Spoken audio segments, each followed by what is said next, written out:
Don't change that dial. It's time for your go-to source for all things entertainment and caffeinated. Now give it up and welcome to the stage, Eva and DJ!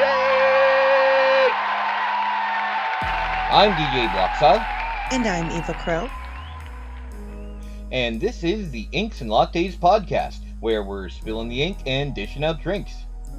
So, DJ and I are both members of the Creative Coffee Cafe Discord network, an amazing place where creatives can come together, bounce ideas, and get support from their fellow creatives, and just hang out. It's an awesome community, so we're going to feature some work from some of our talented members. Today, we want to tell you about an amazing book by CCC member Finn Smith. His novel, The River's High Cost of Truth, is available on Amazon in ebook and paperback formats. Danny Preston expected his visit home to entail little more than spending time with friends and family. Instead, Todd Wilkinson, an obsessive monster with mysterious ties to his mother, careens his life onto a path of tragedy and secrets. Aided by his childhood friend and new allies, Danny must discover the truth to why Wilkinson targeted his loved ones. All the while, the river calls, drawing him from the Carolina coast to deep into the Appalachia. Blood will flow and the price will be steep in the river's high cost of truth. Finn Smith crawled into existence in America's Bible Belt to write horror and dark fantasy tales. He gained a passion for storytelling beneath the makeshift tents in his childhood bedroom and spent much of his youth participating in online writing workshops. As an adult, he graduated from UNC Wilmington's excellent English program.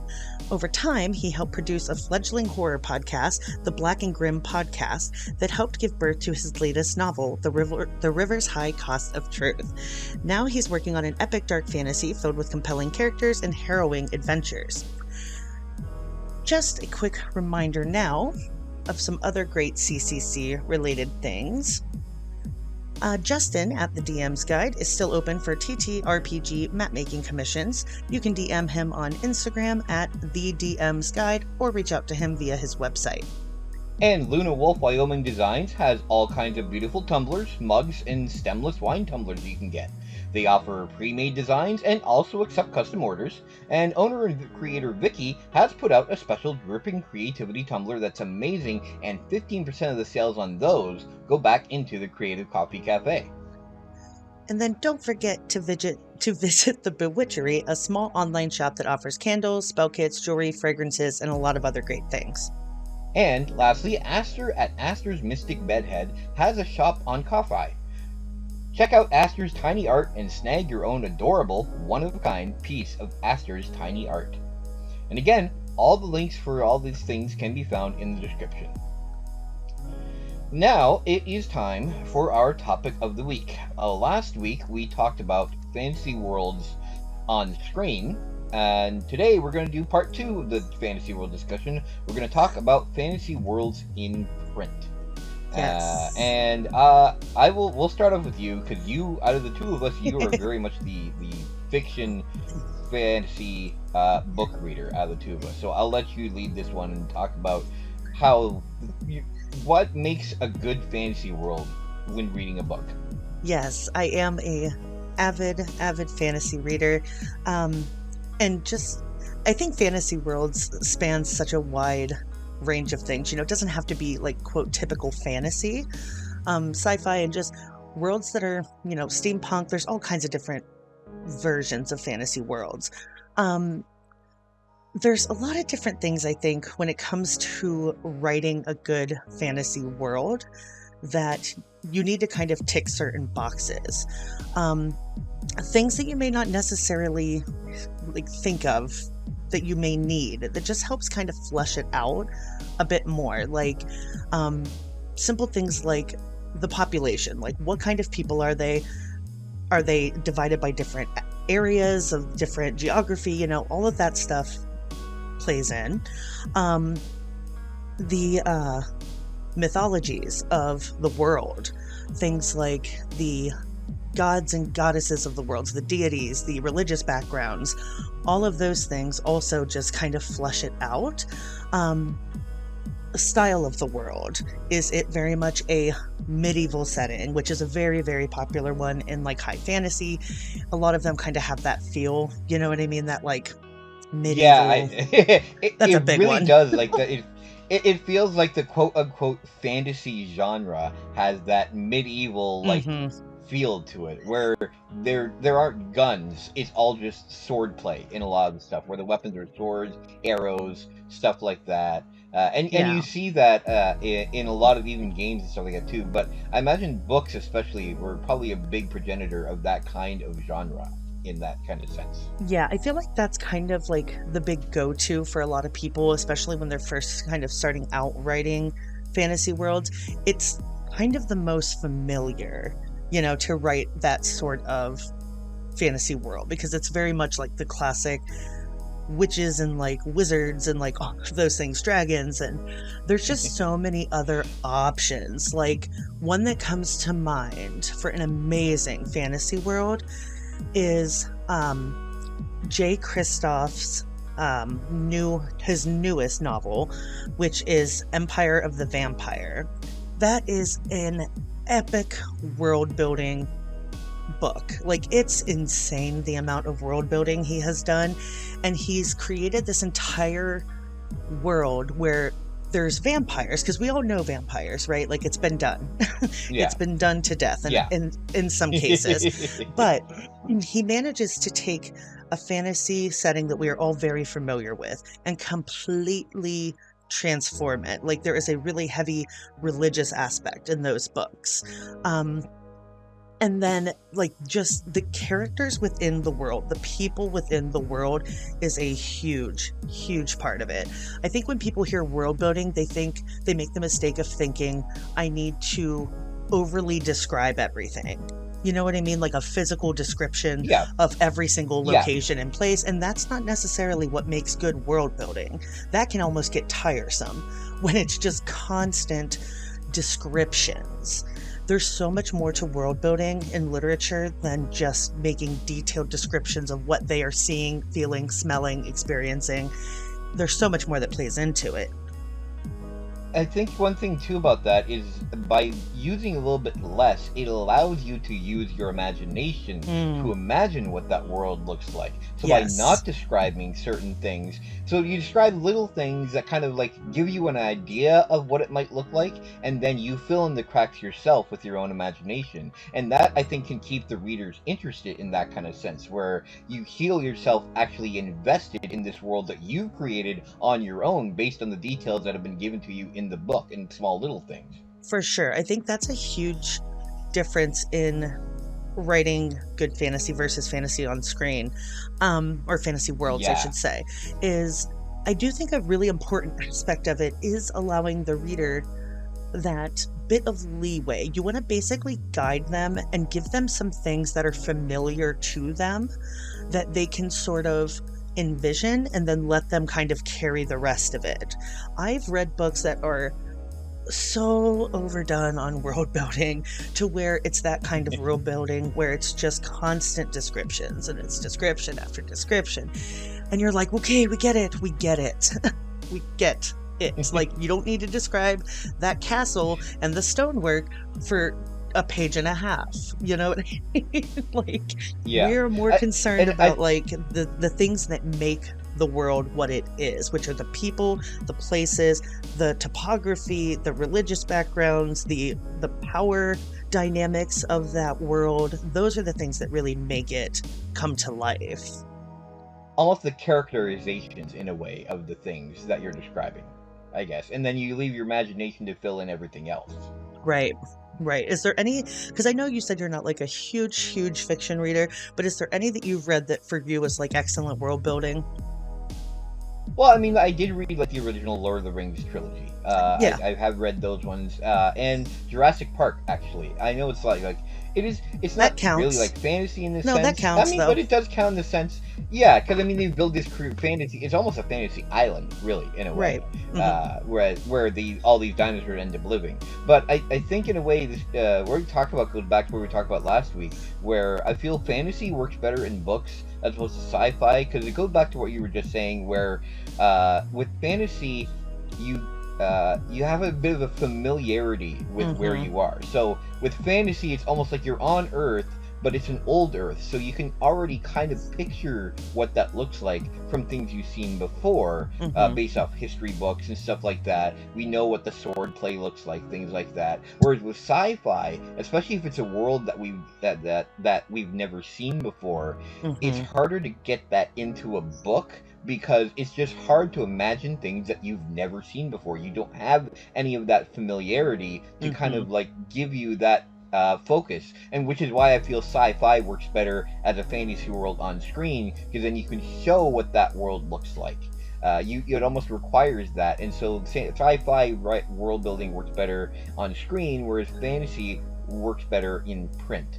Yeah, it's like I do tend to agree with that, and I know a lot of people that love sci-fi books are probably like, no, but it is one of those tough genres. Yeah, it's a tough genre for me. I like sci-fi, but it is harder for me to envision that world, and all of its like grandiose, ness, for lack of a better word. It goes back to it requires overly describing things in order for you to get a picture of what it looks like, right? And so that might turn off certain readers that want to be able to imagine it themselves. Yeah. I was trying to think while I was listening of like some other fantasy worlds that I really love. One of them being the Hunger Games. That whole world that the Hunger Games is set in is fantastic. Like, I never read the books. Yeah. But obviously they did a really good job from the movies of kind of bringing that to life, and so having that kind of writing style and the way that they built the world in the books allowed them to make a good movie out of it, I guess, right? Yeah, and like that's a perfect example of the people is one of the biggest things that contributes to the world building, because in the Hunger Games, you have these different districts and they're all slightly different and stuff like that, but like seeing those districts and the way they live versus the people in the capital, that is so telling of the world as a whole that they are living in. It shows like it's so, it's so depressing when you see the districts. Like even when they're described, they're so dull and like mundane, and then you go to the capital and everything is extravagant, and it's so telling of how their world works as a society, and society is a big part of it for me for world building. I think that that's one of the most critical things that can really kind of ground a fantasy novel, is the people, the characters, the society, the rulers, the governing party. That's a big one. Magic systems, for example, in fantasy writing, huge part of the world building. Huge part. Like when you think of books like Harry Potter, obviously the magic is the world building. You know what I mean? Like there's so many little things that go into that, but it's all the magic is what makes that world so incredible. All the little magic things is what makes the books magical, basically, right? Yeah, and you have to have like a system, because books that have magic in them that don't have a magic system that you can fall back on with rules, because even though magic is chaos, like there's still order in chaos, so you still have to have rules that you can kind of that the reader can follow and know, like, this is why they can't just do this is why this works this way, you know what I mean? Yeah, and that stuff too plays into the world. That's actually one of the things I've always had a problem with like certain books and movies, stuff like that have magic in it. As I've always found, some of them sometimes tend to not, when they don't have those rules, it just feels cheap, in the sense where any of the magic that people use always just has this feel of, we included it because we needed to have this purpose for it being in there. So it's kind of like a Deus Ex Machina kind of thing, where it's just like, well, we need to have this character do this, so we introduced his ability to do this. Why? Well, because he needed to be able to do that. Right, it's the old, like, because it just is. And you're like, no. Yeah, exactly. No. And that, I think, we're is not the 5 difference. years old anymore here. Yeah, I think that's the difference in, like, mediocre world building and world building that has had, like, a lot of care poured into it with the writing. Is, yeah, I won't get into the one, but I'll get into it later with my pick, but... I was just gonna get into it, but I'm like, no, hold off. One thing I wanted to mention too, because you were mentioning about like with the Hunger Games, how they were describing like the drab worlds of all the districts, and then how grand the actual main district was. And I think with world building too, what is good when you're describing certain things is that there's a meaning for why you're describing it. So in this sense, with describing how bad the other districts are and how nice it is, the meaning there is to show the difference between how nice it is to live in the capital and how crappy it is to live in the district. So there's meaning. So you're describing these worlds, but there's meaning to why you're describing these worlds one way and this world another way. And it's adding depth to the meaning of the book in that kind of sense. So I feel in that kind of sense, when you're writing a book, what you have to choose when you're describing things is you have to make sure that the things you're describing have a meaning to the reader and why they need to know these certain things. Yeah, so absolutely. if you're describing like the blue sky, why are you telling me that the sky is blue? Kind of idea. Right, because otherwise it just feels like an info dump. It just feels like you're describing for the sake of describing. There's a lot of things with like writing world building like that where they say a lot of it can be done in like big picture versus little picture. That's like a writing thing that people go by, where if you think of big picture, kind of macro versus micro. Yeah, big picture is kind of like, it was described to me once as, imagine as you're reading like, how do I want to say it? Imagine it like a film scene where it kind of pans out and you're kind of getting this information on a broader scale. And then the little picture is like the stuff that's more like character, like in depth, intense, and like you can do world building both ways, but it's so much better when you do things like including little things about the world in conversation. Like, and you can do that through things like talking about past wars, past things that went on in the past of this world that have shaped it to what it is now. Especially when you're talking about like government and stuff, the governing parties of these worlds, because they all have them. All of these worlds have some sort of party that governs. And yeah, that's one of those things where like if you can bring it in to where you're not just info dumping, but it feels relevant to the scene, that is the best kind of world building, where you don't even realize you're being told about the world, almost. You know what I mean? It's almost like an unconscious thing. Yeah. We learned about that when I did my screenwriting class. One of the things we learned in the screenwriting class was that you want a lot of good things for when it comes to writing is show, don't tell. Yeah. So you incorporate the things that you want people to know into the actual thing, so it doesn't feel like you're being told for the sake of being told. And I feel that can work for print reading too, for when you're writing things in print. That's actually a huge thing. You want to incorporate that. Yeah, you want to incorporate it into the actual world itself, and so that you're not doing all this exposition, basically. Yeah, and show don't tell is one of those things that is so, like, it sounds easy. It sounds like, yeah, obviously, show don't tell. But like, you want to tell when it's appropriate to tell, which is much less frequent than when you could be showing something.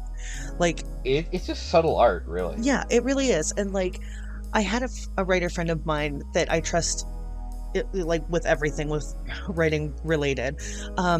And we had a long discussion about the whole show don't tell.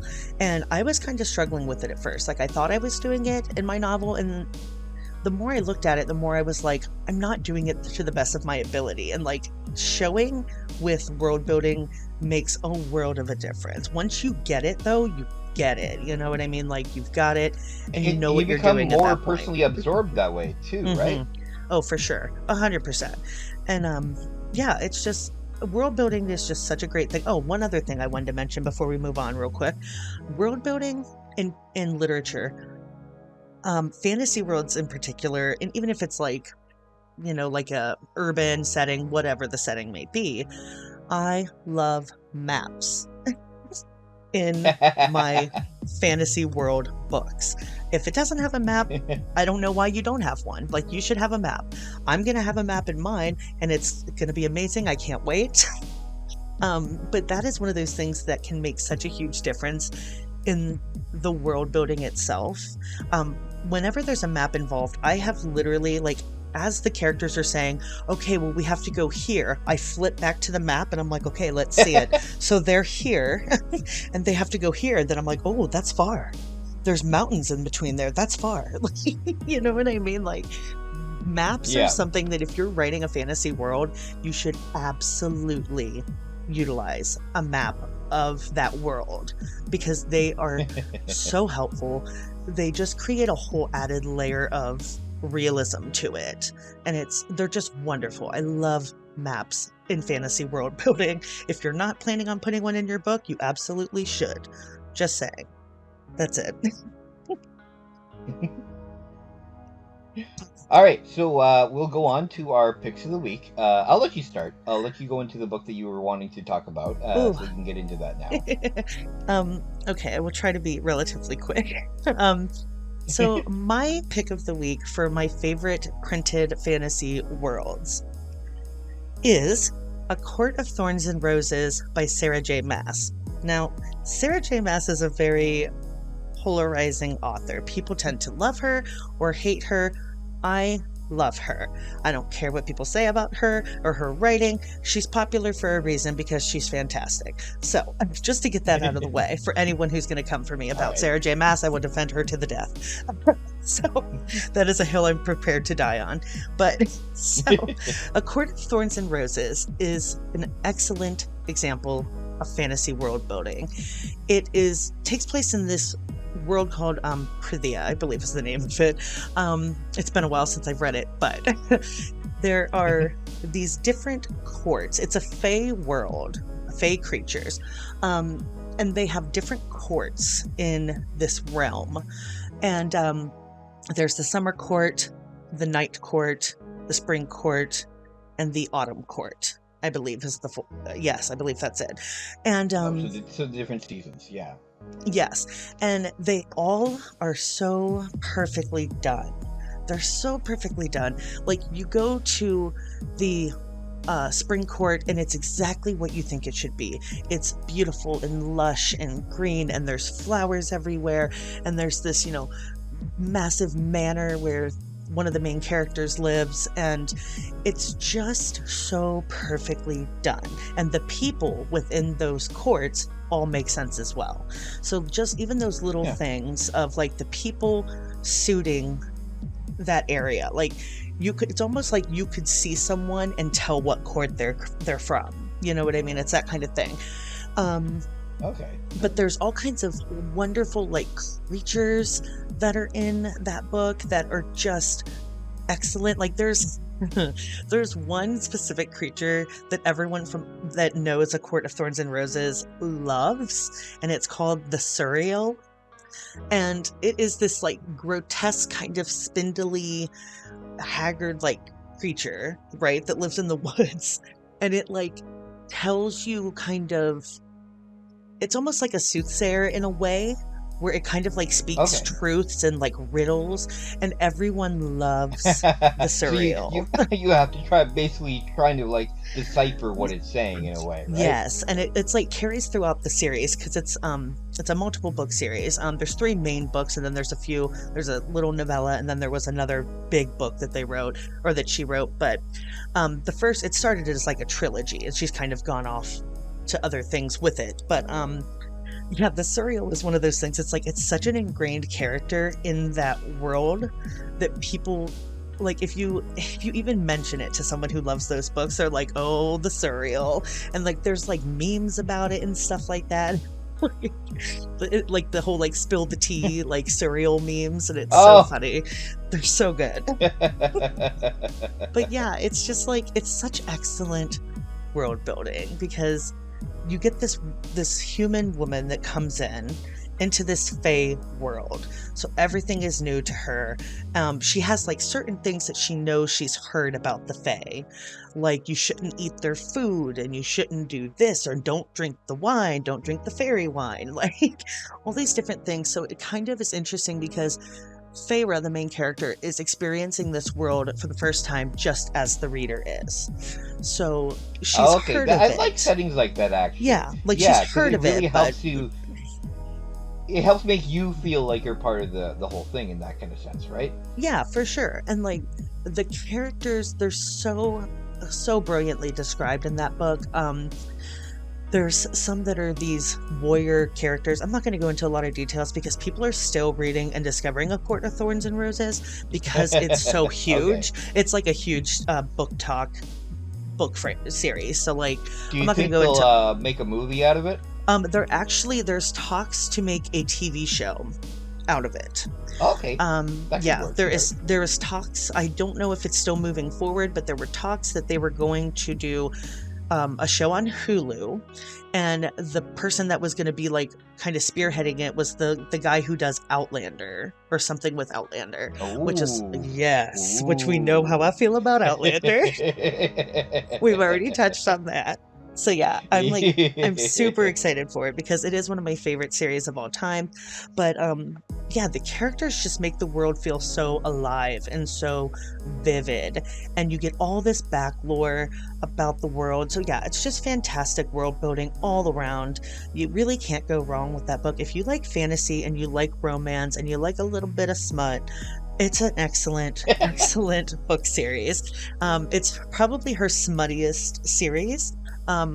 Really? My favorite Sarah J. Maas is actually Throne of Glass, but that's a whole other thing that I plan on talking about at a later date.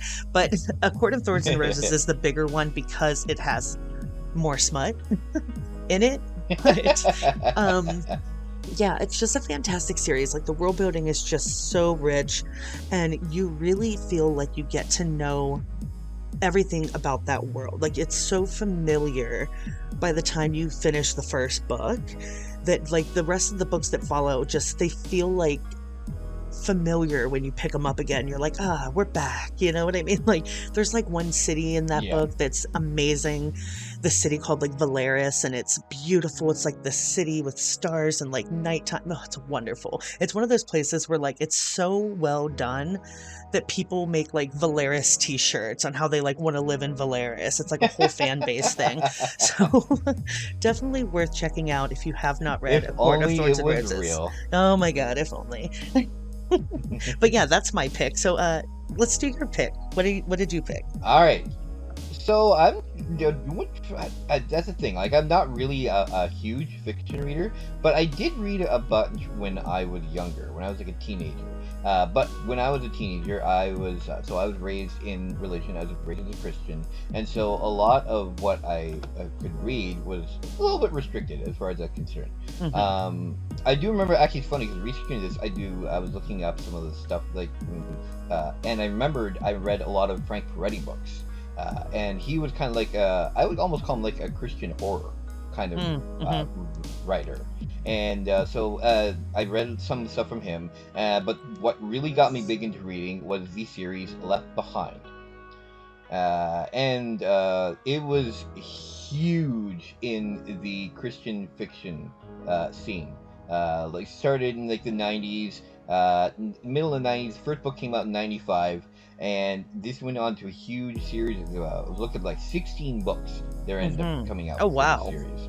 And it was it was huge. Like, basically, like, when it came out and went for quite time, it really, in a way, I feel like it really kind of affected how some people perceive religion too. Because basically, the novel is based on the end times. It's based on the Book of Revelation in the Bible, where it mentions at one point where at one point Jesus returns back to Earth, and or basically like the rapture is basically what it's based on. Right. Where all of a sudden all the Christians will be taken up to heaven, leaving everyone else on Earth. And that's basically the premise of the book, where the book basically starts at the rapture. It kind of like sets up the characters at the beginning. So one of the characters in the book is a pilot of a plane. I'm trying to remember his name now. Rayford Steele. And so he's a pilot on the plane. His wife and his son are Christians. Him and his daughter are not. And then, but the basically sets up where he's a pilot of the plane. He's kind of having a little bit of a thing with one of the stewardesses on the plane. And in the middle of the flight, suddenly, like, half the people there's so many people on the plane that just disappear, and then everything just goes into chaos because the rapture happens, and the entire book series is about trying to survive this kind of apocalyptic scene at this point, with all these people that are disappearing. The Antichrist starts to appear, then it becomes this big thing where suddenly the main character Rayford meets a pastor who didn't really believe, and now all he believes, and he knows about all this stuff that is in the Bible that talks about all the end times. And so it's all about Rayford and the pastor and all these other people that are trying to survive the end times. It sounds wild, honestly. And trying to stop the Antichrist. It is wild. It is. I remember I was so invested in this series when I was a kid because it did a good job. In the sense where, like, when you're brought up in that kind of religion, it really the world building for what it would be like. It's basically a Christian apocalyptic movie, and it's really, there's nothing else that's really out there that's like it in that kind of sense. Pretty much all the apocalyptic movies out there are based in some sort of like natural disaster kind of thing, whereas this is much more focused in just like, all right, there's a lot of it's all religious undertones, and so a lot of it, you've got the whole I think the problem with I wouldn't say the problem, the difference between this kind of apocalyptic and other kind of apocalyptic is there's generally, like, it's kind of like nature versus you, for a lot of the apocalypse ones, whereas this one is very much evil versus good apocalypse. It honestly sounds like, I'm not a religious person at all, but it sounds interesting. Like, is that meant to be a kid's book? Or is that like not really. I would call it is some, I would say, like a teenager, like if you're a teenager, young adult, it's maybe not a kid's book. Yeah, it's very much like a young adult kind of, like, in that kind of thing. Yeah, it's definitely more young adult, but I mean, like, the adults liked it too. But it was definitely focused, I feel, more on the young adult, especially since one of the main characters is Rayford's daughter, Chloe, as well. And so she's one of the other main characters. And then there's also young journalist Buck Williams, who ends up being a big force, and then they face up against the Antichrist, and the whole thing goes against becoming them trying to, like, survive against the Antichrist, and the Antichrist trying to do all these things to bring about the end times and stuff like that. So, and, like, yeah, it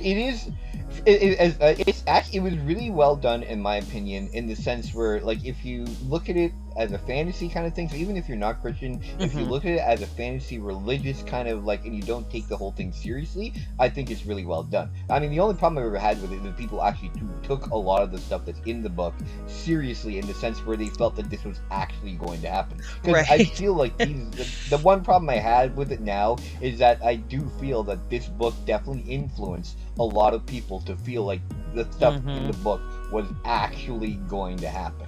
Which, I mean, that is kind of yeah, that is kind of one of the the undertones of, like, Christianity in general, is that little bit of, like, fear. Like, you know what I mean? Like, I feel like that really kind of festered an increase in the end times worry, in that kind of sense. Where if without that kind of book, I'm not sure how big of the end times thing would still be, like, a big thing. But I feel like that really kind of festered that in that kind of sense. And so, like, that's sometimes I feel with fiction in particular, people get too invested sometimes in the fiction, where it almost becomes real to them, and they become too invested in it, where, like, and it can be dangerous, in my opinion, when you, like, really get too invested in a piece of fiction where you forget that it's actually not real. Yeah, I get what you mean. Yeah, for sure.